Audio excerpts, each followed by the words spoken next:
Na 500 yanzu ma abokina zan kira na je na yana. Kai, a ga dan halan ma ya kira.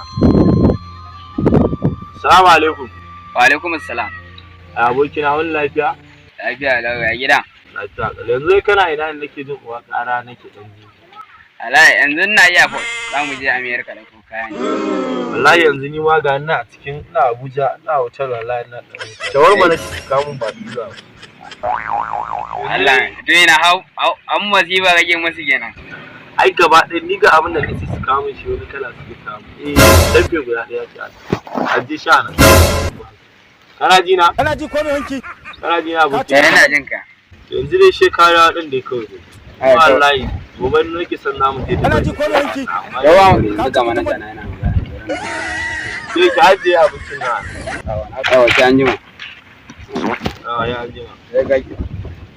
Yaya, yanzu ga ma'anan kake magana kana Abuja? Wani dan mai kuɗi ne muka haɗu da shi a Facebook. Shine muna aboki friend ina ne sosai muna magana da shi. Yanzu ma ka ji maganar da yake yanzu za su tafi ɗauko kaya America. Ni kuma mun jirga ne mun ci ga mu a cikin Abuja ina huta. Ai yanzu rayuwar shi da ƙarya ai. Yanzu ina son in yi amfani da dama ta ne dan wanke wasu 'yan kuɗaɗe haka. Yanzu zai bashi 200 ya zan samu wanda dan shi kan yunwa nake ji fa. Kai ni ma nan ba kuɗi dai mu je wajen bara mai shayi in je ma mu bashi shayi to in waje ba mu je mu ci saurin tuwo a gida. Nan baya? Tashi mu.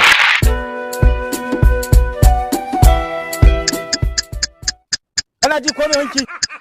Ka ci kutuma. Yaya, wannan bai na kace kun yi da shi ba? Shine mana. Ba kai ne kace min yanzu kana Abuja ba? Kai in ba cewa kai zaka tafi America ba ina America? Yaya, ai wannan na san shi mugun makone da shi ruwan shayi kofi ɗaya ke isa naira 10 ba. Da haka ma da yake biyan kuɗin. Kace min kana Abuja kana huta da ka a hotel. Amma kai ka raina mun wayo fa. Ni na raina ma. Ka raina mun wayo. Ka raina mun kace Kai